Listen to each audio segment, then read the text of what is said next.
Well, hello, good people. Mark Holmes here, and as always, I want to say thank you all for watching, commenting, subscribing, and being part of the Joe Blue Sports Report. Without you guys, as well as you ladies, you know that this literally does not work. Um, it is going to be a busy day today. I'm actually working in the workshop. I got some new things and new ideas of stuff that we're going to be doing here in the workshop, and so I'm trying some of those things out as we speak right now. But that doesn't mean that the news doesn't stop for the NFL.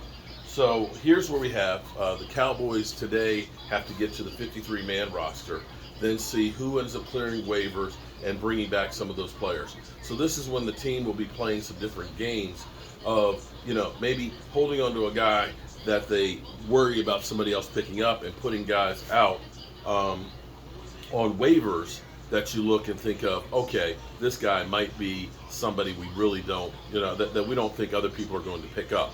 And so if we end up putting him out there, we know we can bring him back because we know what we want and we know what we need. So here's what we have. Actually, Cameron Billings just texted me, sent me another one. Okay, this is kind of funny. Cameron Billings sent me this one from David Helsman. Don't let 2020 storylines detract you from the fact that even if Jalen Hurts is bad and the Eagles disappoint, they position themselves to go after a quarterback next year after acquiring multiple number ones, which is true. And you have to actually, look at that and say, yeah, the Eagles have done themselves some goods to hopefully compete for this year if you're an Eagle fan. If not, they've got a backup plan. Something the Dallas Cowboys didn't have as far as Tyron Smith goes. I deeply admire the way they run their team, and I don't care who knows it. Shout out to you, Cameron Billings, for that. And that's basically because the Eagles ended up making a trade with the New Orleans Saints for safety Chauncey Gardner Johnson, a 3-year player for them. And I'm going to go through the stats here. He has started 31 games in his career, including 11 last year.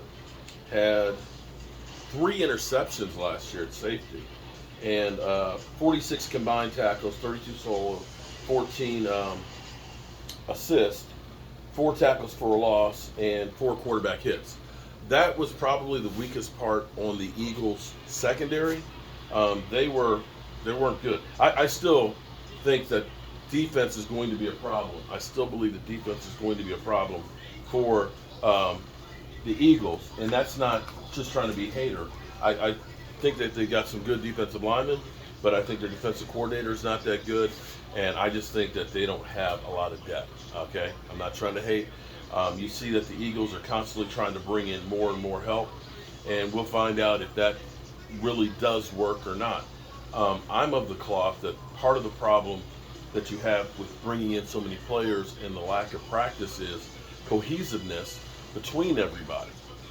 At some point, all these pieces that you keep bringing in have to be on the same page, because the thing about football is you can have 10 guys have an incredible play, but if one guy messes up, the play's over. I mean, it doesn't matter. If one guy jumps offside, if one guy doesn't cover his assignment, the play can go for a touchdown. And that's true. And that's where I think the Cowboys on their defense, having so many of the same players now in the second year with the defensive coordinator, that defense is going to be stout. All right, so let's get to the Cowboys cuts right now. We've got 3 that I know about this moment. There could have been another one in the last few minutes, and they'll probably start coming heavy. In fact, I probably will go down and start doing a live stream. But at the moment, Cowboys have waived running back Malik Davis. Shout out to Gina. Da-da-da, damn Gina. Person familiar with the move said undrafted rookie from Florida was strong this summer, and he was a priority target for the Cowboys practice squad if he clears waivers. Davis not only impressed offensively, but delivered key blocks and kickoff returns for touchdowns. Okay, next, we have waived defensive lineman Jonas Brunson. People familiar with the decision said he produced bright flashes in preseason and expect to be invited back to the practice squad should he clear waivers. And then we waived safety Janae Thomas, sources said, rookie from Georgia Tech, recorded a game-winning interception Friday versus Seattle and was a pest all preseason for opponents trying to cover punts. Chance to stay in Dallas on practice squad if he clears waivers. And this is the games that you start playing at this time of year, because There's guys that you don't think are going to be ready right now, but guys that if we have injuries, um, that you want to be able to start moving up on the roster and things. And now that there's a 16-man practice squad, and now that they've changed the way they have IR, where you have 4-game IRs, you bring people back and forth on the rosters and stuff to buy yourself time or to get yourself players. So that's where we are, at least at this moment.